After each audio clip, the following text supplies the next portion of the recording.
Boss 15-15 अस्सलामुअलैकुम, hello everyone. हम सब लोग अभी छुट्टी कर चुके हैं ड्यूटी से, तो ये आपको व्यू करवाते हैं साइड का। ये देखो बंदे भी खड़े हैं, तो देखो गाड़ी आ जा रहा है। हाँ, हम लोग बस के लिए इंतजार कर रहा हूँ।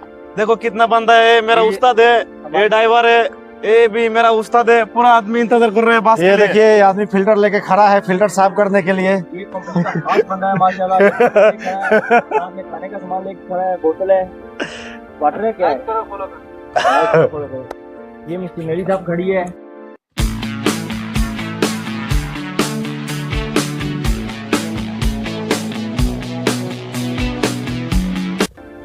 देख सकते हो बॉस, ये पानी टैंकर 5 खड़े हैं माशाल्लाह, 5 से 4 खड़े हैं, मेरी आंखों में फर्क है। बाकी ट्रॉली खड़ी है, चावल खड़े हैं माशाल्लाह। बाकी ये बड़े बड़े जहाज हैं हमारी कंपनी में माशाल्लाह, चलते रहते हैं।